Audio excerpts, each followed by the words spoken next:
The grand ballroom of the opulent Harrington estate shimmered under the glow of 1,000 crystal chandeliers, the air thick with the scent of expensive champagne and the murmur of self-important laughter. John Kennedy stood alone near the center of the room, his modest gray suit a stark contrast to the tailored tuxedos and glittering gowns surrounding him. His wire-rimmed glasses fogged slightly from the heat of the crowded space, and his gentle smile seemed out of place amid the sneers directed his way. As the orchestra struck up a waltz, a woman in a sapphire blue dress, Margaret Whitmore, the undisputed queen of the elite, sauntered over with a group of her cronies, her voice dripping with mockery. "Oh, look, it's John Kennedy, the pauper who somehow stumbled into our little gathering," she said loud enough for the room to hear, her laughter sharp as a blade. "Did you borrow that suit from a thrift store, darling? It's almost charming how out of place you are." The group erupted in giggles, their eyes gleaming with condescension, and John felt the sting of their words pierce through his quiet demeanor. Little did they know, this unassuming man carried a secret that would soon turn their world upside down. John had grown up in the shadow of poverty, the son of a widowed seamstress in a rundown neighborhood where dreams were as scarce as warm meals. His mother, Clara, had worked tirelessly, her fingers calloused from years of stitching for the very elites who now mocked him, her love the only constant in a life of hardship. After her passing when John was just 17, he vowed to honor her memory by building something meaningful, something that would lift others out of the despair he'd known. With a sharp mind and an unrelenting work ethic, he turned a small inheritance, barely enough for a month's rent, into a tech empire that revolutionized renewable energy. By 35, John was a billionaire many times over, his company quietly funding schools, hospitals, and shelters across the globe. Yet, he lived simply, driving a modest car and wearing off-the-rack suits, his wealth a tool for good rather than a badge of status. Tonight, he'd attended the gala not to flaunt his success but to negotiate a charitable partnership with the Harrington Foundation, ironic, given the foundation's leaders were now laughing at him. The mockery escalated as the evening wore on. Margaret's husband, Charles, a portly man with a perpetual smirk, joined in, clapping John on the shoulder with mock sympathy.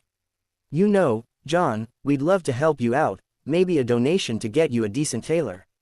The room tittered, and John's cheeks flushed, though he kept his composure, nodding politely.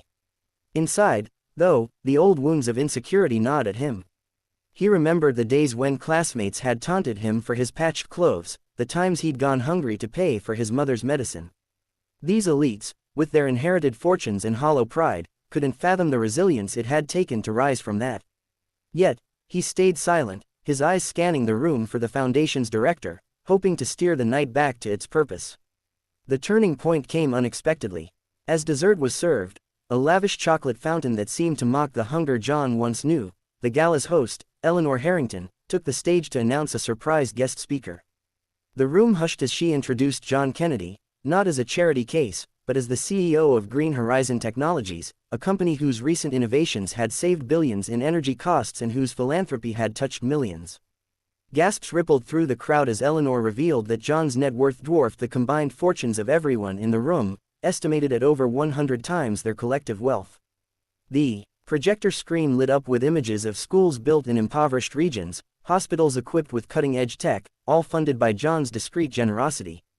Margaret's face drained of color, her laughter replaced by a tight-lipped grimace, while Charles fumbled with his napkin, avoiding eye contact. The revelation sparked a whirlwind of emotions for John. Part of him wanted to revel in their humiliation, to throw their words back in their faces. But as he stepped to the microphone, he saw his mother's face in his mind, her gentle encouragement, her belief in kindness over vengeance. He took a deep breath and spoke, his voice steady but warm. "I didn't come here to prove my worth with money," he began, "but to build something better together. I've known poverty, and I've seen its scars. My wealth isn't a trophy, it's a responsibility. Let's use it to lift others, not to judge them." The room fell silent, the elites shifting uncomfortably, their snobbery laid bare.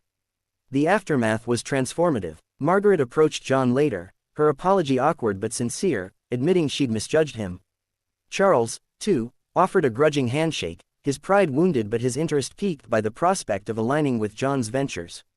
Over the next weeks, the Harrington Foundation partnered with Green Horizon, channeling millions into community projects John had long championed. The elites, once so dismissive, became his unlikely allies, their wealth redirected toward a purpose beyond self-aggrandizement. For John, The victory wasn't in their humbled expressions but in the lives changed by the partnership, children fed, families housed, dreams rekindled. As months passed, John reflected on that night while standing in a newly built schoolyard, children laughing around him.